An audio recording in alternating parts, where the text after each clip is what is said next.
warahmatullahi wabarakatuh.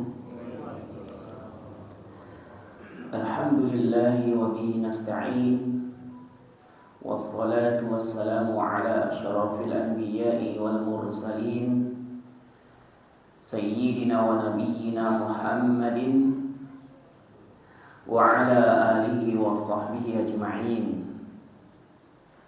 Allahumma inna nas'aluka ilman nafi'an wa rizqan thayyiban wa amalan mutaqabbala. Rabbi shrah li sadri wa yassir li amri wahlul 'uqdatan min lisani yafqahu qawli, amma ba'd. Jamaah kaum muslimin yang dimuliakan Allah Subhanahu wa taala. Alhamdulillah, pada pagi hari yang diberkahi ini kita dapat berkumpul kembali di majelis yang mulia ini untuk melanjutkan kajian kita terhadap kitab Al-Wabilus Thayyib Minal Kalimit Thayyib, buah karya dari Al-Imam Ibnul Qayyim rahimahullahu ta'ala, di mana pada pertemuan sebelumnya kita sudah membahas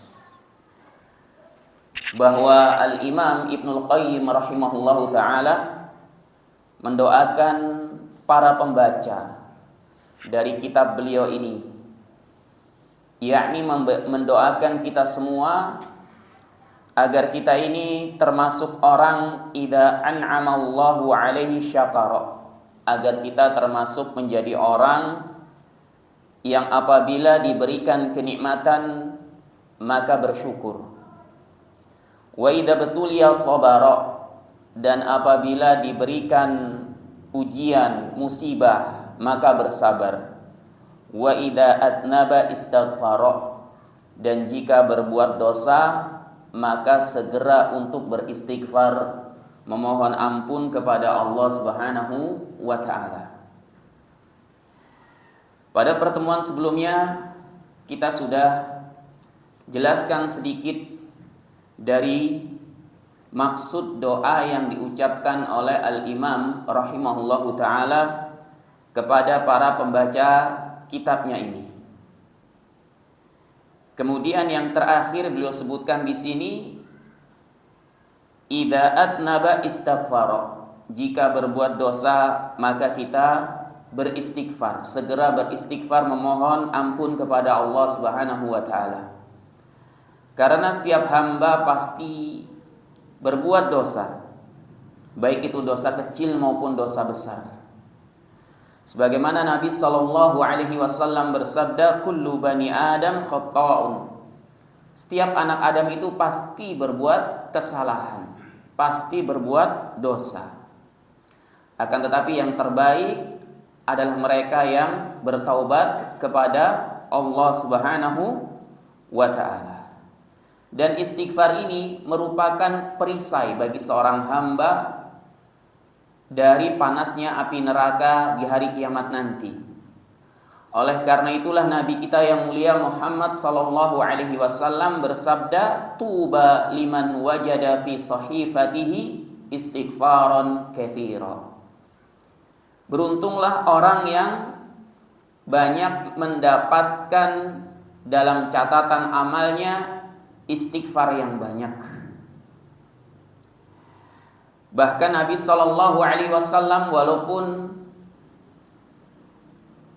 dosa-dosa beliau sudah diampuni oleh Allah Subhanahu wa taala, baik dosa yang telah lalu maupun yang akan datang, namun beliau masih terus beristighfar, memohon ampun kepada Allah Subhanahu wa taala.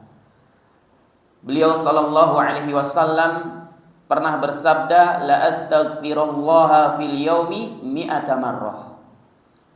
Aku senantiasa beristighfar kepada Allah Subhanahu wa taala dalam satu hari sebanyak 100 kali.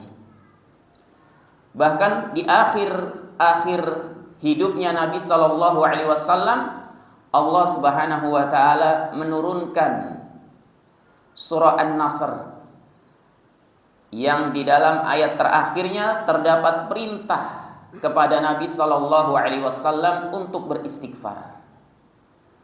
dan memuji Allah Subhanahu wa taala dan mensucikannya.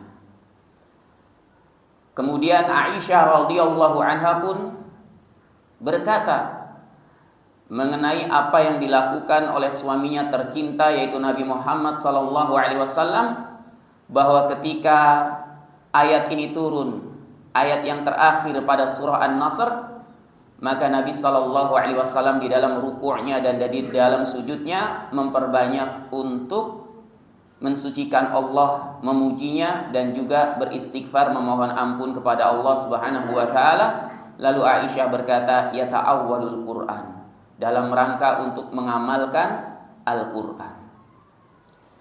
Oleh karena itulah sahabatnya yang bernama Abu Hurairah radhiyallahu anhu, ketika beliau meriwayatkan hadis-hadis Nabi sallallahu alaihi wasallam yang berkaitan dengan istighfarnya Nabi sallallahu alaihi wasallam setiap harinya, Abu Hurairah pun langsung berkata, la astaghfirullah wa atubu ilaihi kulla yaumin 12 alf marah wa dzalika biqadri dzanbi. Sungguh, kata Abu Hurairah, aku akan selalu beristighfar kepada Allah dan bertobat kepadanya setiap harinya sebanyak 12.000 kali. Dan yang demikian itu sesuai dengan dosa-dosa yang telah aku perbuat. Ini adalah seorang sahabat Nabi sallallahu alaihi wasallam. Kita mengetahui mereka ini hidup di zaman keemasan. Tidak ada bandingnya dan tidak bisa dibandingkan lagi dengan zaman yang sesudahnya dan sesudahnya, bahkan sampai pada zaman kita saat ini. Sungguh jauh keadaan kita dengan mereka, para sahabat Nabi sallallahu alaihi wasallam, baik dari segi ketakwaan, tebalnya keimanan mereka dan kesabaran mereka. Akan tetapi dengan banyaknya keutamaan yang mereka miliki, terutama keutamaan untuk suhbah, menemani Nabi sallallahu alaihi wasallam, yang ini merupakan keutamaan yang tidak mungkin bisa diraih oleh orang-orang yang setelahnya. Tetap mereka ini memperbanyak istighfar, memohon ampun kepada Allah Subhanahu wa taala, dan begitu tingginya rasa takutnya, khasyah kepada Allah Subhanahu wa taala, bahkan mereka menganggap diri mereka ini adalah orang-orang yang telah banyak berbuat dosa. Maka dari itu Abu Hurairah radhiyallahu anhu berkata, yang demikian itu biqadri dzambi, yang demikian itu beliau beristighfar dengan jumlah yang sangat banyak, ya, sesuai dengan dosa-dosa yang telah aku perbuat. Setelah itu jamaah kaum muslimin yang dimuliakan Allah Subhanahu wa taala, Al-Imam Ibnul Qayyim rahimahullahu taala berkata di dalam kitabnya ini, fa inna hadhil umur ats-tsalatsata min unwanus sa'adatil 'abdi. Sesungguhnya tiga perkara ini yaitu ketika diberi kenikmatan bersyukur, ketika diberikan ujian musibah bersabar, ketika berbuat dosa segera beristighfar memohon ampun kepada Allah Subhanahu wa taala, adalah tanda-tanda kebahagiaan seorang hamba.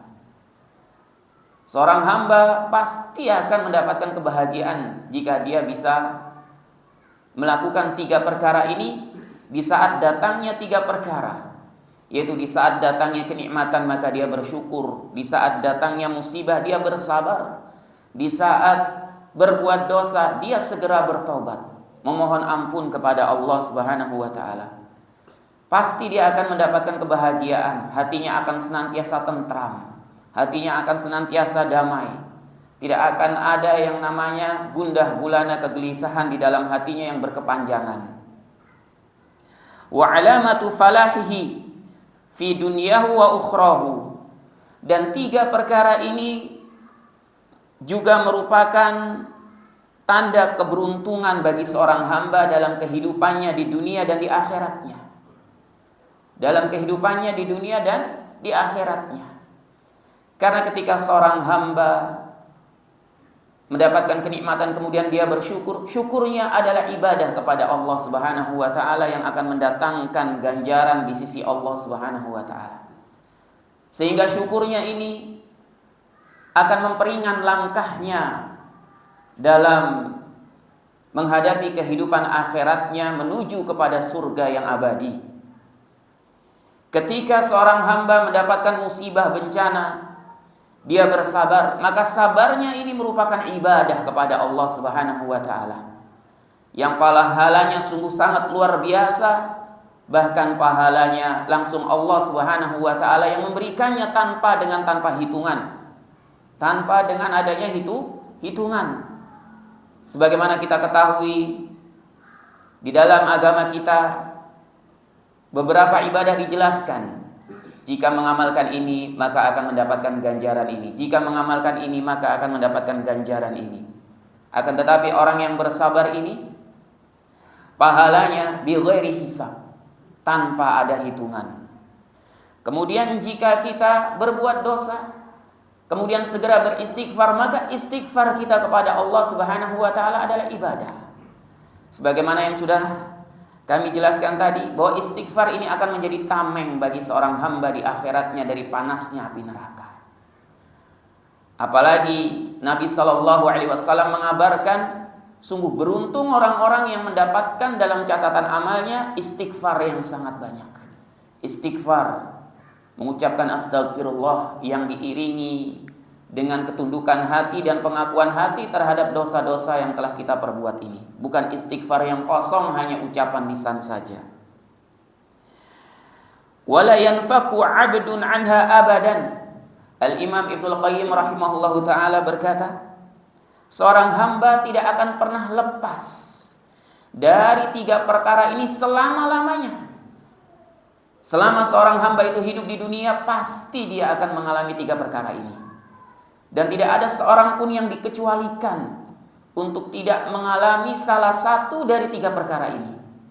Maka dari itu tidak ada alasan bagi kita untuk tidak bersyukur kepada Allah Subhanahu wa taala. Pasti kita diberikan kenikmatan apapun itu, walaupun mungkin dipandang oleh orang lain kenikmatan yang kita peroleh ini hanya kecil, diremehkan oleh orang lain, tapi walaupun bagaimana itu merupakan kenikmatan yang wajib untuk kita syukuri. Seorang hamba juga pasti mendapatkan musibah. Tidak ada seorang pun yang bisa menolaknya. Bahkan para nabi saja tidak diberikan pengecualian untuk tidak mendapatkan musibah.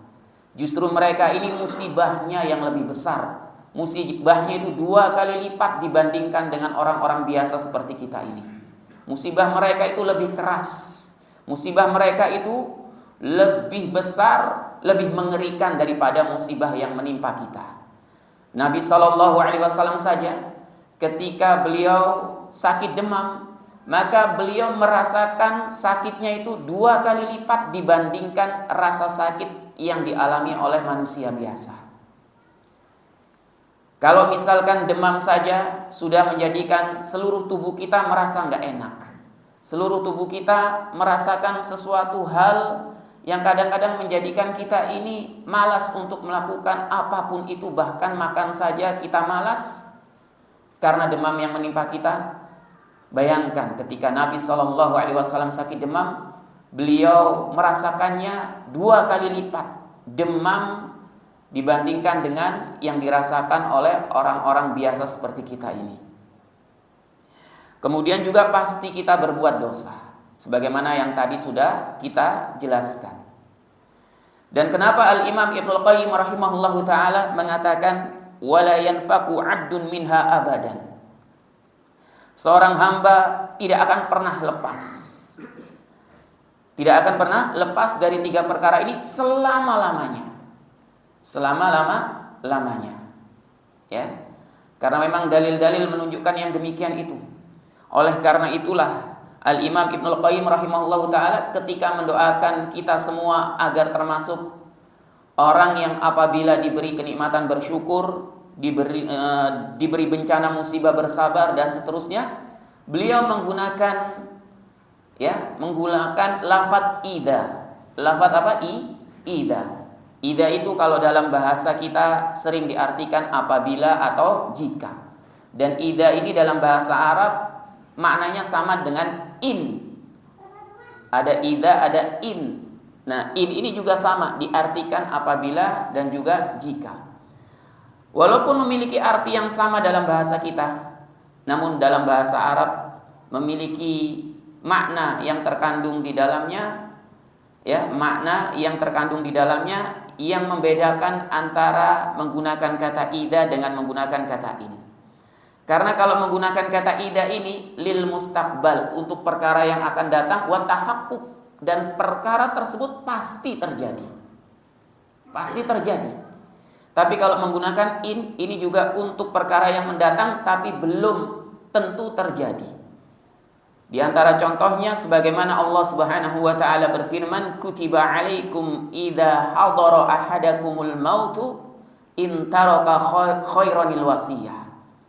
Kutiba alaikum, diwajibkan atas kalian, idza hadara ahadakumul mautu, apabila kematian datang kepada salah seorang di antara kalian, ya, in taraka khairanil wasiyah, ya, apabila orang yang meninggal itu, ya, apabila mayit itu meninggalkan warisan. Perhatikan dalam firman Allah Subhanahu wa taala yang mulia ini, yang pertama Allah menggunakan idza hadara ahadakumul mautu, apabila kematian mendatangi salah seorang di antara kalian. Kematian ini yang pasti datang.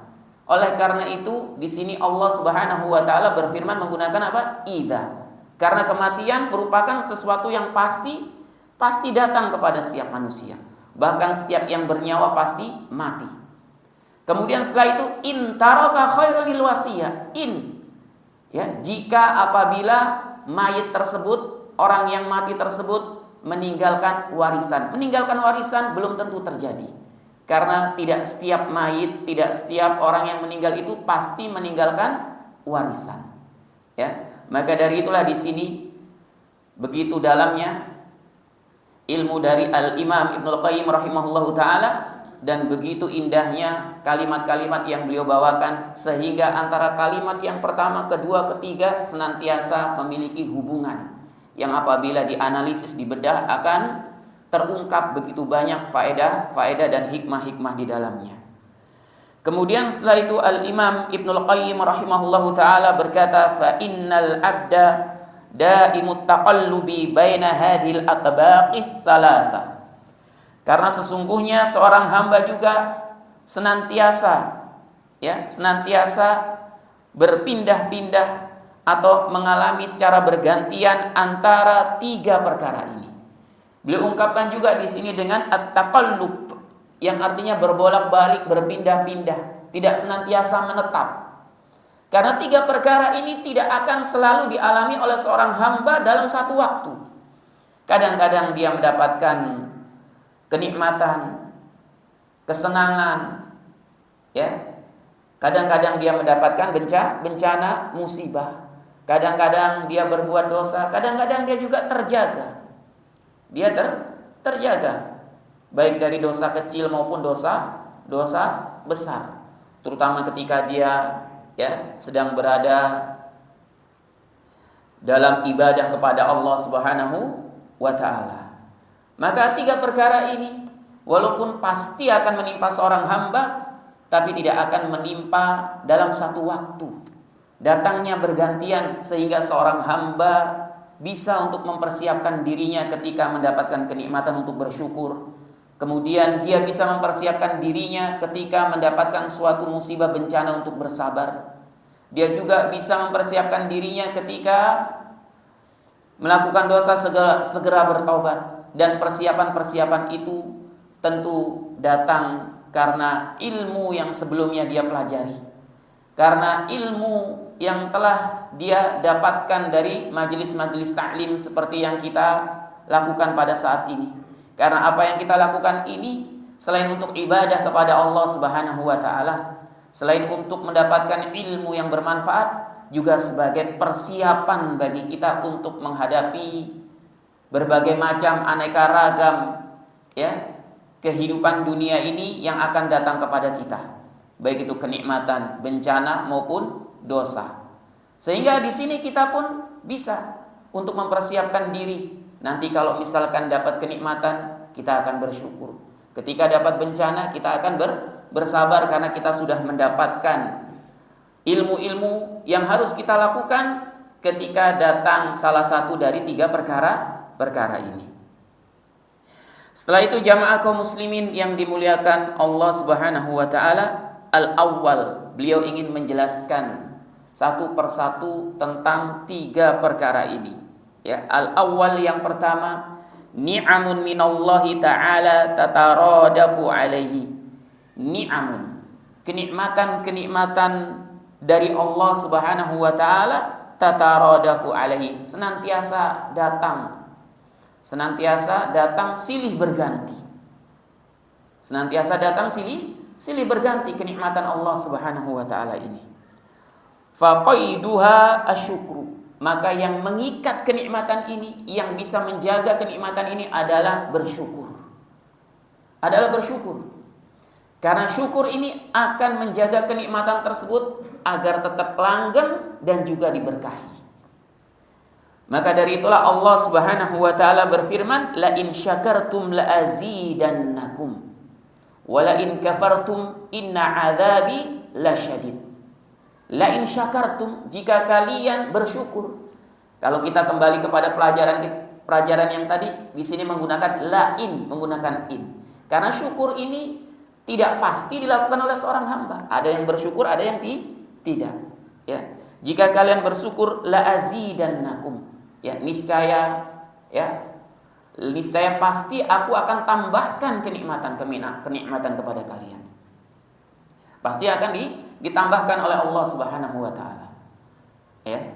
Dan ini menjadikan kenikmatan itu akan senantiasa langgeng dan juga diberkahi. Dan ini penting sekali karena ada kalanya kenikmatan itu tetap langgeng tapi tidak diberkahi. Kenikmatan itu tetap langgeng tapi tidak diberkahi. Ya. Seperti kenikmatan-kenikmatan yang diberikan oleh Allah Subhanahu wa taala kepada hamba-hambanya yang kufur, kepada hamba-hambanya yang fajir, yang fasik. Allah tetap berikan kenikmatan kepada mereka. Dan kenikmatan itu bisa tetap langgeng, bahkan mereka bisa meninggalkan harta bendanya ini untuk anak cucu keturunannya, bahkan sampai 7 turunan. Tapi belum tentu harta itu diberkahi oleh Allah Subhanahu wa taala. Justru terkadang harta tersebut menjadi cobaan ujian, menjadi suatu istidraj yang menjadikan supaya hamba tersebut agar senantiasa berada di dalam dosa hingga mati di atas kekufuran. Maka dari itulah Allah Subhanahu wa taala berfirman, memberikan penjelasan kepada kita orang-orang beriman agar tidak memiliki sifat-sifat untuk heran takjub kepada harta-harta orang kafir. Allah Subhanahu wa taala berfirman, wala tu'jibuka amwaluhum wala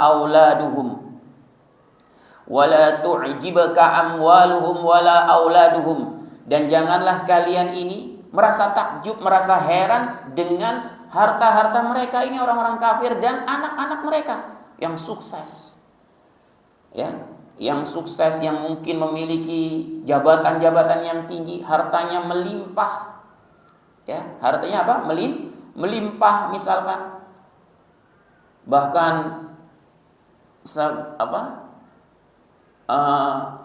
tangannya kalau gini tuh bisa gemerlapan itunya, cincinnya gitu kan, ya. Jangan kita kagum, jangan merasa heran. Jangan kita kagum, jangan kita merasa heran dengan yang demikian itu. Karena Allah Subhanahu wa taala kemudian berfirman, innama, agak lupa saya enggak ingat. Innama yuridullah, innama,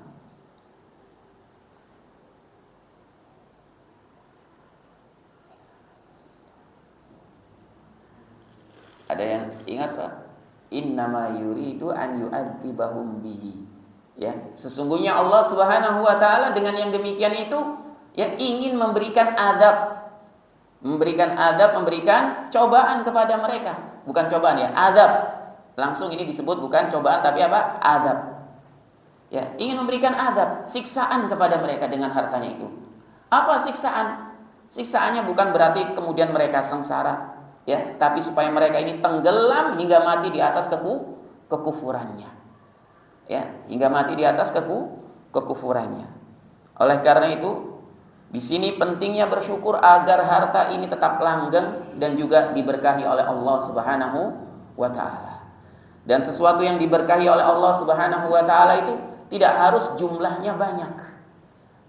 Tidak harus jumlahnya banyak. Sesuatu yang diberkahi oleh Allah Subhanahu wa taala. Karena sebagian dari saudara-saudara kita kaum muslimin ada yang memahami kalau berkah itu berarti jumlahnya banyak. Kalau berkah itu berarti badannya sehat. Kalau misalkan berkah itu berarti misalkan subur tanahnya. Tidak, ya, keberkahan itu tidak ada kaitannya dengan ini semua, walaupun itu juga bagian dari keberkahan. Tapi hakikat dari keberkahan sebagaimana dikatakan oleh Ibnu Rajab Al-Hambali rahimahullahu taala, beliau berkata, keberkahan adalah kullu ma yazidukum fit ta'ah. Segala sesuatu yang bisa menambahkan ketaatanmu kepada Allah, maka itu adalah berkah.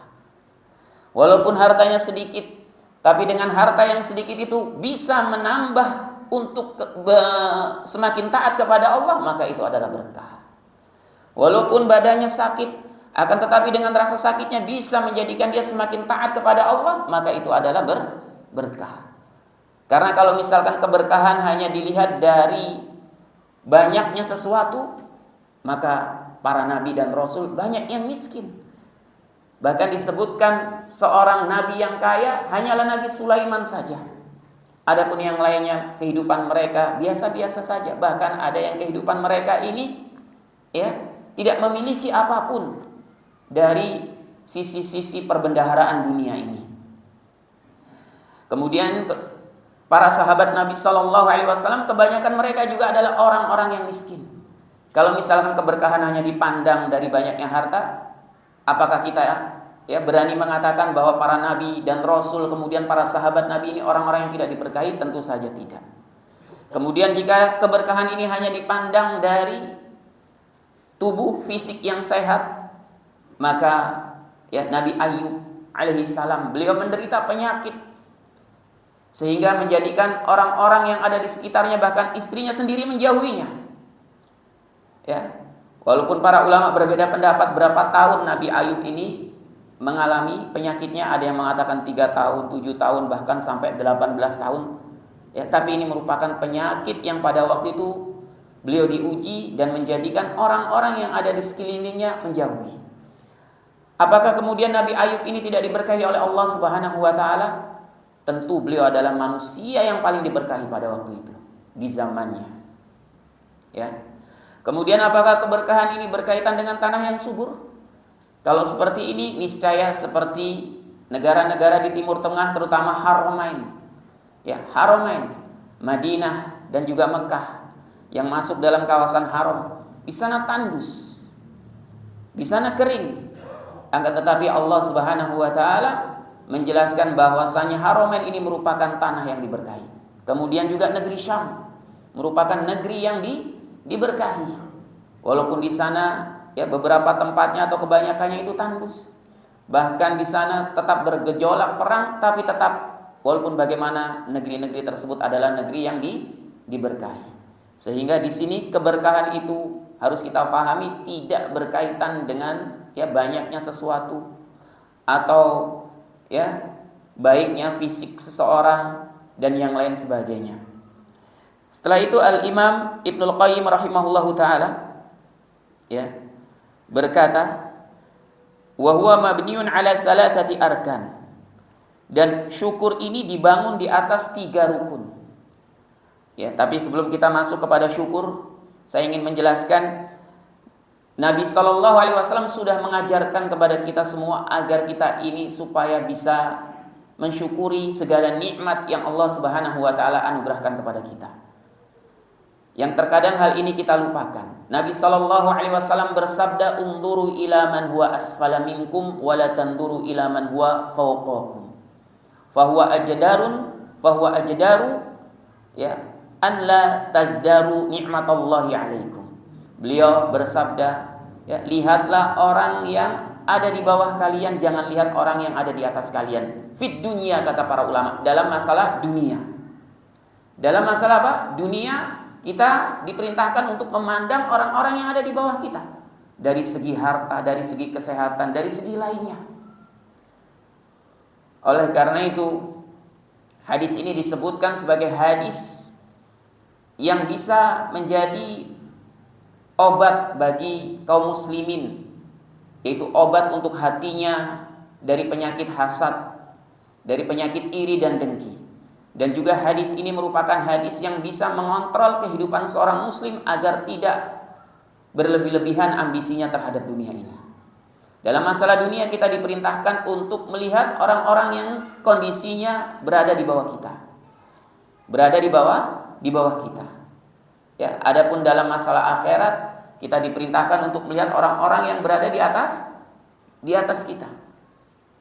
Karena ketika kita melihat dalam masalah dunia orang-orang yang kondisinya berada di bawah kita, maka itu akan menimbulkan rasa syukur kita kepada Allah Subhanahu wa taala. Ketika kita melihat orang-orang yang kondisinya dalam masalah akhirat, ketaatan berada di atas kita, maka hal itu akan mendorong semangat kita dalam beribadah kepada Allah Subhanahu wa taala. Maka dari itu Nabi sallallahu alaihi wasallam setelahnya bersabda, wa fahuwa ajdaru, karena yang demikian itu lebih pantas, lebih layak bagi kalian alla tasdaru nikmatallahi alaikum, supaya kalian ini tidak meremehkan kenikmatan-kenikmatan Allah yang telah dianugerahkan kepada kalian. Ya.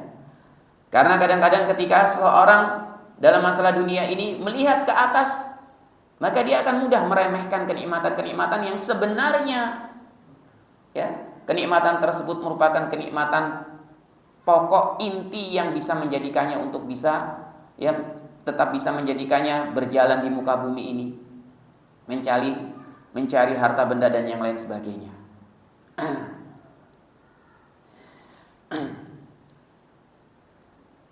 Kemudian setelah itu Al-Imam Ibnu Qayyim rahimahullahu taala berkata, wa huwa mabniun ala thalathati arkan.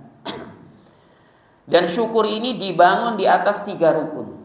Jadi ini merupakan 3 rukun syukur yang harus diketahui oleh setiap muslim. Yang pertama al-i'tirafu biha batinan. Yang pertama adalah al-i'tiraf, mengakui kenikmatan tersebut. Ya, secara batin. Atau kalau ingin disederhanakan bahasanya, meyakini kenikmatan tersebut. Maksudnya meyakini apa? Meyakini bahwasanya kenikmatan tersebut itu datangnya dari Allah Subhanahu wa taala. Kenikmatan tersebut datangnya dari Allah Subhanahu wa taala. Bukan dari kecerdasan kita, bukan dari kekuatan fisik kita. Karena kalau misalkan seperti ini nggak ada bedanya dengan Qarun yang dia menyombongkan ilmu yang dimilikinya sehingga Allah Subhanahu wa taala menenggelamkannya ke dalam bumi, Qarun berserta harta bendanya yang sangat banyak tersebut. Dan Allah Subhanahu wa taala juga berfirman, "Wa ma bikum min ni'matin faminallah." Dan apa saja kenikmatan-kenikmatan yang telah kalian peroleh, maka semuanya itu berasal dari Allah Subhanahu wa taala. Maka ini semuanya dari kenikmatan-kenikmatan yang kita rasakan harus kita yakini bahwa ini merupakan anugerah dari Allah Subhanahu wa taala. Ini merupakan karunia dari Allah Subhanahu wa taala, sehingga di sini akan menekan kesombongan kita terhadap dunia yang kita miliki ini. Kemudian yang kedua, wat tahaddutsu biha zahiran, mengutarakan kenikmatan-kenikmatan tersebut zahiran, ya, dengan zahir atau dengan lisan. Dengan mengucapkan alhamdulillah, bersyukur kepada Allah Subhanahu wa taala, dengan banyak bertasbih kepada Allah Subhanahu wa taala. Ya, sebagaimana Allah Subhanahu wa taala berfirman, wa amma bi ni'mati rabbika fahaddits. Adapun, ya, kenikmatan-kenikmatan Rabbmu, kenikmatan-kenikmatan yang berasal dari Allah Subhanahu wa taala ini, fahaddits, maka utarakanlah, ungkapkanlah. Kemudian juga disebutkan dalam hadis Nabi sallallahu alaihi wasallam bersabda, at-tahadduts bi ni'matillahi syukrun wa tarkuha kufrun. Ya, mengutarakan kenikmatan-kenikmatan Allah itu adalah rasa syukur dan meninggalkannya adalah kekufuran. Namun para ulama di sini menyebutkan selama mengutarakan kenikmatan-kenikmatan yang telah dianugerahkan oleh Allah Subhanahu wa taala ini tidak menjadikan kita riya, tidak menjadikan kita ujub, maka ini merupakan perkara yang dianjurkan. Dan ada beberapa kenikmatan yang apabila kita utarakan, maka insya Allah itu tidak akan menimbulkan rasa ujub, tidak akan menimbulkan rasa riya.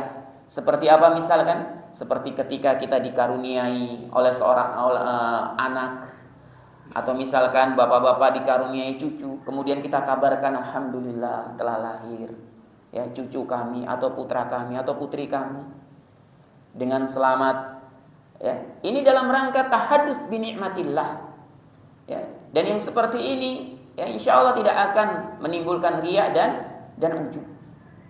Ya, beda kalau misalkan kadang-kadang, tapi kita nggak boleh kemudian langsung menuduh dia riya atau ujub, ini nggak boleh. Karena itu urusan hati yang tahu hanya Allah Subhanahu wa taala. Bahkan orang yang melakukannya saja kadang nggak tahu kalau dia riya atau ujub.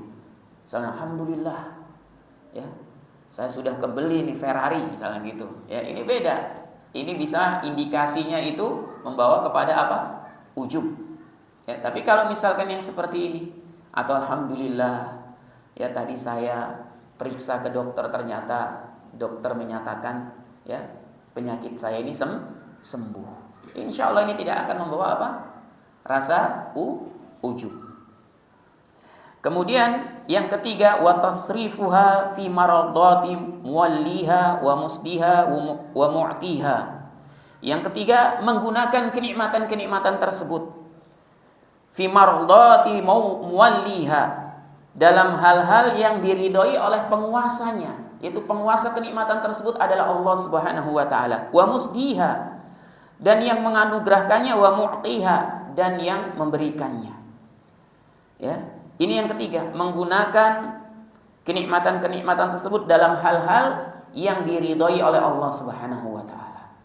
Kita gunakan kenikmatan-kenikmatan yang kita peroleh ini untuk bisa semakin mendekatkan diri kepada Allah Subhanahu wa taala. Untuk bisa menjadikan kita semakin taat kepada Allah Subhanahu wa taala. Allah Subhanahu wa taala berfirman tentang keluarga Daud, "I'malu ala Dawuda syukra." Ya, beramalah wahai keluarga Daud sebagai bentuk rasa syukur kepada Allah Subhanahu wa taala. Nabi sallallahu alaihi wasallam salat malam sampai kakinya bengkak-bengkak. Kemudian Aisyah radhiyallahu anha bertanya kenapa Nabi sallallahu alaihi wasallam melakukan itu padahal dosanya yang telah lalu dan akan datang sudah diampuni oleh Allah Subhanahu wa taala. Maka beliau pun berkata kepada Aisyah radhiyallahu anha, "Ya Aisyah, afala akuna 'abdan syakur?" Wahai Aisyah, apakah aku tidak boleh untuk menjadi seorang hamba yang bersyukur? Ini merupakan bentuk rasa syukur Nabi sallallahu alaihi wasallam dengan mempergunakannya untuk melakukan ketaatan kepada Allah Subhanahu wa taala.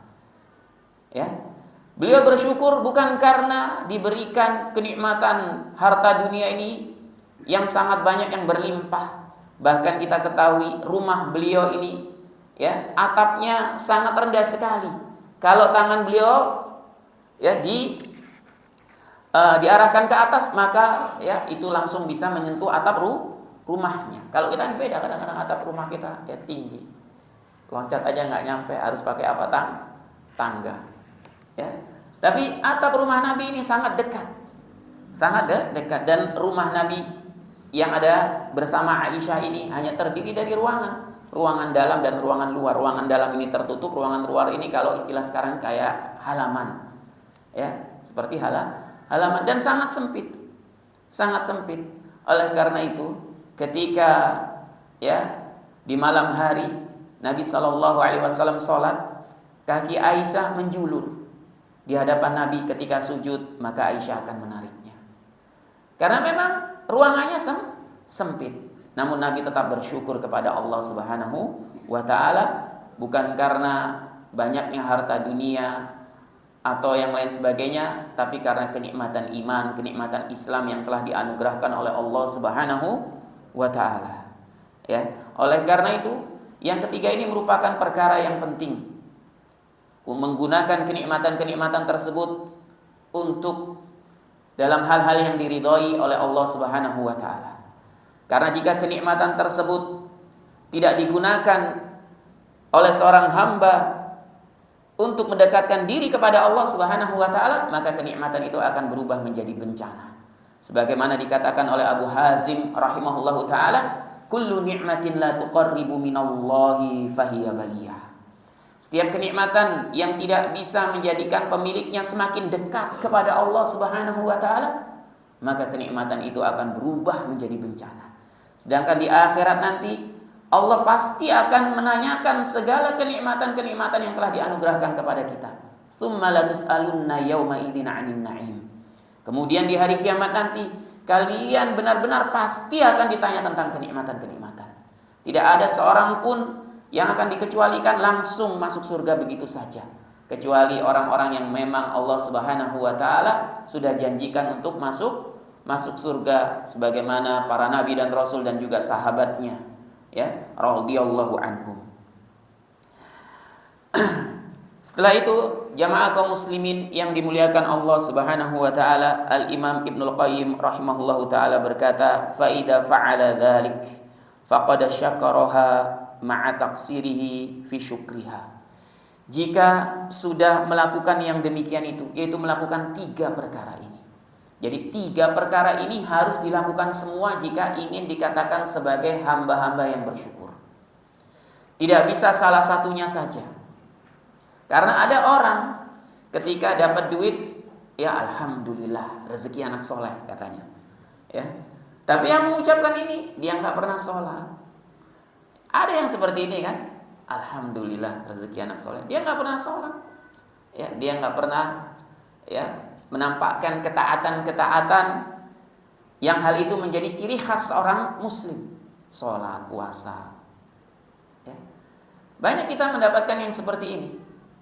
Banyak. Ya mohon maaf, bukan kemudian kita merendahkan mereka, tapi kita mendoakan supaya mereka ini mendapatkan hidayah dari Allah Subhanahu wa taala. Seperti sebagian dari, ya, preman-preman.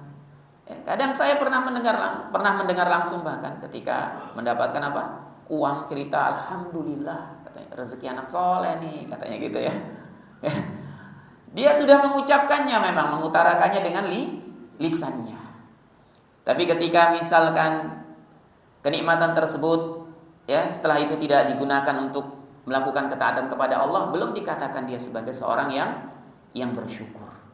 Belum dikatakan dia sebagai seorang yang bersyukur. Oleh karena itu 3 perkara ini harus dilakukan oleh seorang hamba jika ingin dikatakan sebagai seorang hamba yang bersyukur.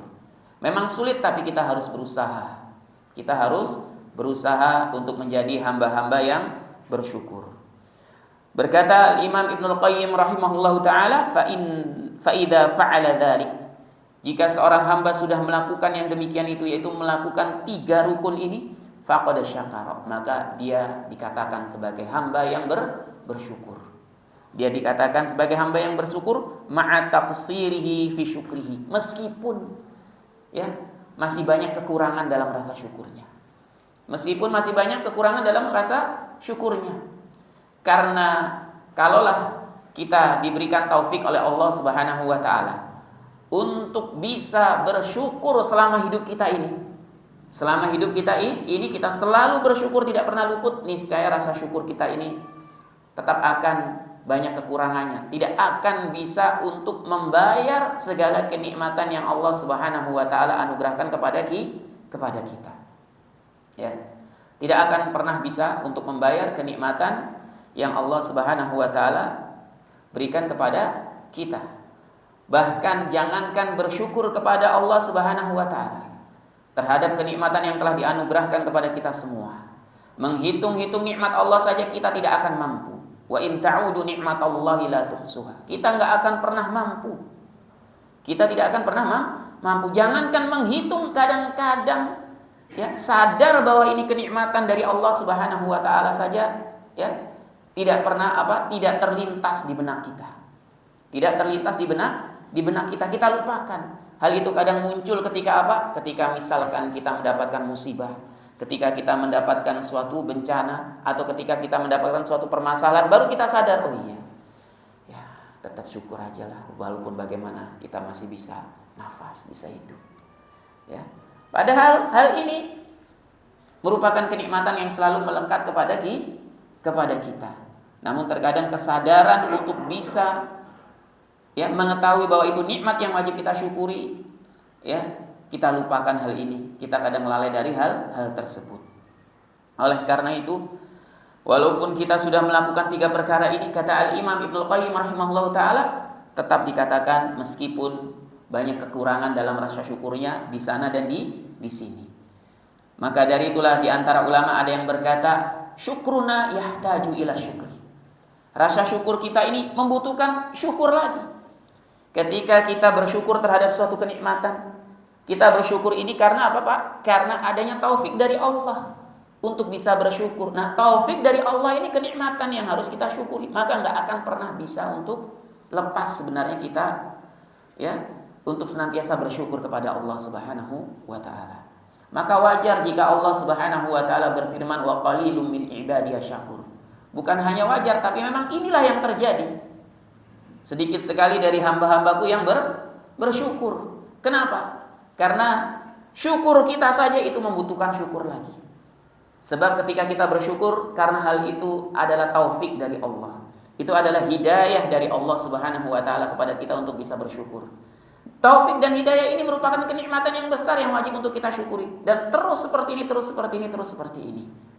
Ya, namun jamaah kaum muslimin yang dimuliakan Allah Subhanahu wa taala, walaupun kita masih banyak kekurangan dalam rasa syukur kita kepada Allah Subhanahu wa taala, kita harus senantiasa berusaha untuk bisa bersyukur kepada Allah Subhanahu wa taala dengan meyakininya, kemudian mengutarakannya, dan juga yang paling penting mempergunakan segala kenikmatan yang telah dianugerahkan oleh Allah Subhanahu wa taala kepada kita ini untuk bisa semakin mendekatkan diri kepada Allah Subhanahu wa taala.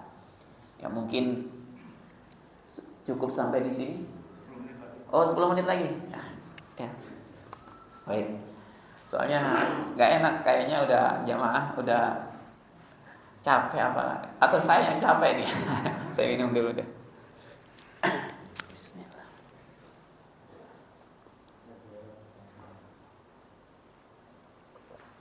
Biasanya gitu, jamaahnya semangat, ustadznya capek, tapi alasannya jamaahnya capek gitu ya.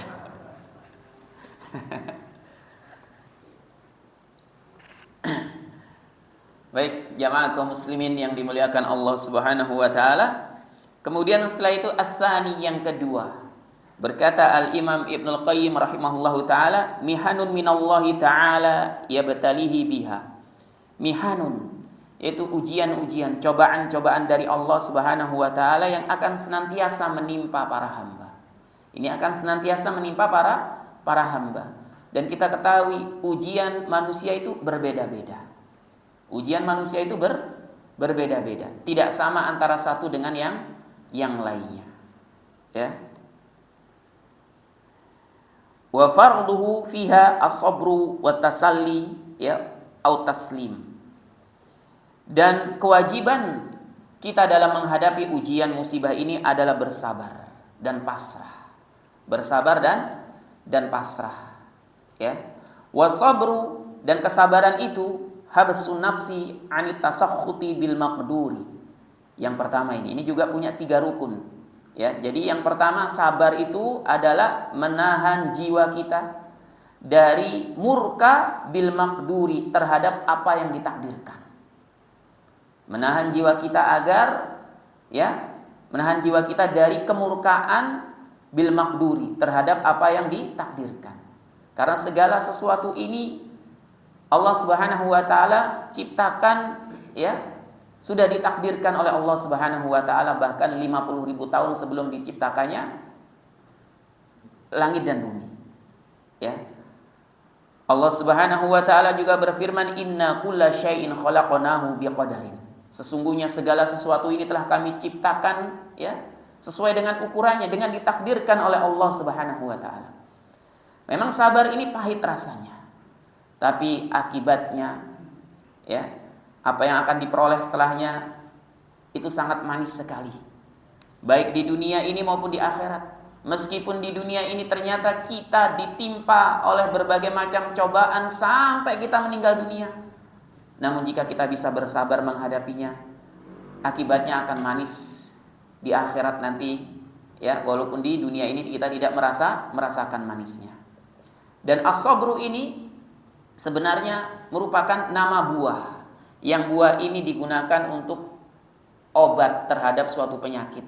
Rasanya sangat pahit, tapi ketika buah itu sudah dikonsumsi, maka akibatnya atau apa yang diperoleh setelahnya itu, ya, adalah kebaikan, kesehatan, dan yang lain sebagainya.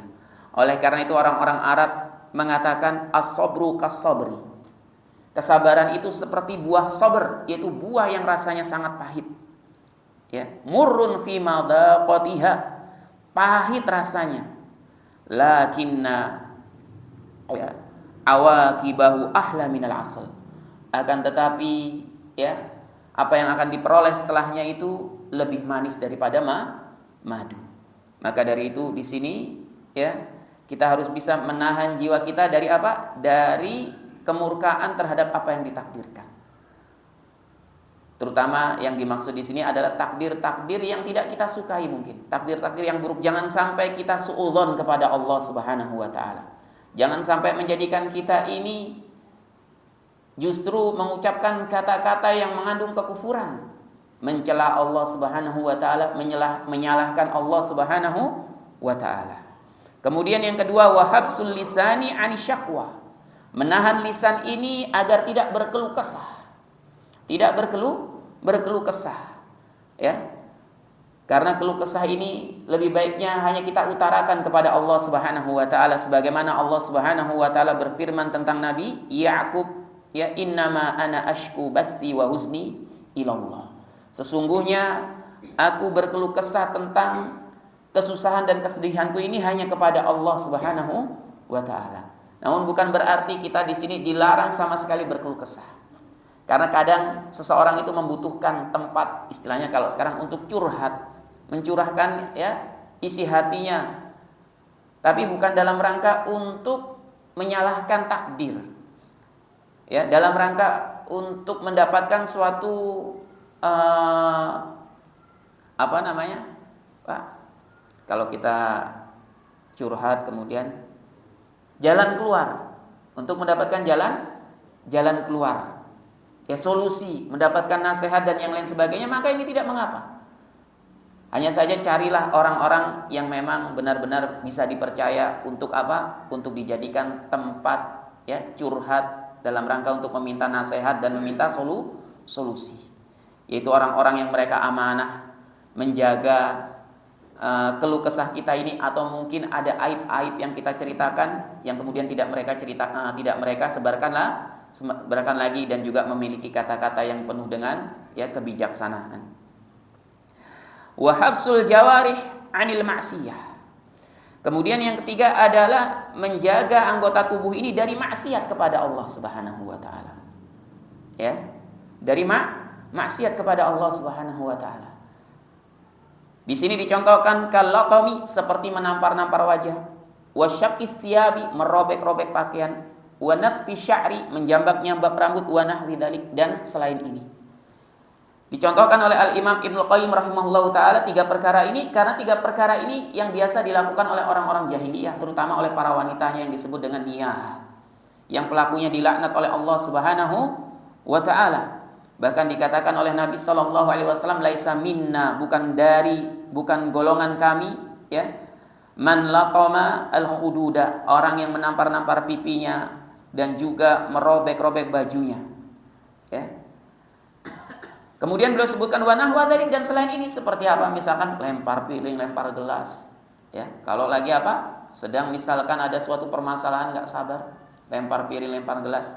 Bahkan yang lebih buruk lagi, sebagian orang ketika mendapatkan suatu permasalahan dia tidak bisa bersabar, maka dia bermaksiat terang-terangan. Ya, dengan apa? Misalkan mengkonsumsi zat-zat yang terlarang. Ya. Mengkonsumsi zat-zat yang terlarang, mendatangi tempat-tempat yang penuh dengan kemaksiatan, dan ini terjadi yang seperti ini. Maka ini semuanya harus dihindari. Dan 3 perkara ini merupakan, kata Al-Imam Ibnu Qayyim rahimahullahu taala, famadarus sabri ala hadhil arkanis salasah. Maka ya, pokok dari kesabaran itu dibangun di atas 3 pondasi ini. Orang yang bersyukur harus melakukan ini semua, karena ada kalanya orang yang dia lisannya tidak berkeluh kesah. Ya, tubuhnya pun dia tertahan dari berbuat maksiat, tapi hatinya penuh dengan kemurkaan terhadap apa yang ditakdirkan oleh Allah Subhanahu wa taala. Ya, dia simpan itu. Dia simpan di dalam hatinya. Sehingga kadang-kadang akhirnya dia pun enggan untuk beribadah, berbuat taat kepada Allah Subhanahu wa taala karena sudah merasa kecewa. Ya, karena sudah merasa kecewa. Pernah saya melihat ya di YouTube ya, kan sekarang zamannya YouTube ya, jamaah ya. Itu ada orang dia ini dilahirkan dari orang tua muslim. Saya lupa ibunya atau siapa itu, yang orang Turki ya. Dari orang tua muslim, kemudian melewati sebuah saudara-saudara kita kaum muslimin yang melakukan street dakwah, jadi dakwah di jalanan di Eropa. Ya. Setelah itu dia mendekati, dijelaskan tentang agama Islam, dan ternyata dia sekarang ini menyembah setan katanya, terang-terangan mengatakan menyembah setan. Ya. Kemudian apa yang kalau kamu lakukan? Mempersembahkan kambing dan yang lain sebagainya. Ya. Alasannya kenapa dia melakukan itu? Karena katanya ketika saya di Islam saya tidak pernah mendapatkan suatu kenikmatan apapun. Ya, saya tidak pernah mendapatkan suatu kenikmatan apapun. Ya, saya kecewa katanya. Dengan apa? Dengan Islam, intinya kecewa dengan Rabb-nya, dengan Allah Subhanahu wa taala. Ya. Sebentar lagi ya, ini jemaah tanggung nih. Fa idza qama bihal 'abdu kama yanbaghi, maka jika seorang hamba telah melaksanakan 3 rukun ini sebagaimana mestinya, inqalabatil mihnatu fi haqqihi minhatan, maka ujian itu akan berubah ya menjadi kenikmatan untuknya. Ujian itu akan berubah menjadi apa? Kenikmatan untuknya. Wastahallatil baliyah atiyah, dan bencana akan berubah menjadi anugerah. Wasaral makruhu mahbuban, dan sesuatu yang tidak disukai tersebut akan berubah menjadi perkara yang dicintainya. Ya, wallahu taala a'lam. Insyaallah taala kita lanjutkan di pertemuan yang akan datang. Kurang lebihnya kami mohon maaf. Semoga apa yang telah kita kaji ini bermanfaat bagi kita semua, ya. Dan semoga kita semua dirahmati oleh Allah Subhanahu wa taala, diberkahi. Karena Nabi SAW pernah bersabda, ya, Allahumma barik ummati fi bukuriha. Ya Allah, berkahilah umatku di pagi harinya. Subhanakallahumma wa bihamdik, asyhadu an la ilaha illa anta, astaghfiruka wa atubu ilaik. Wassalamualaikum warahmatullahi wabarakatuh.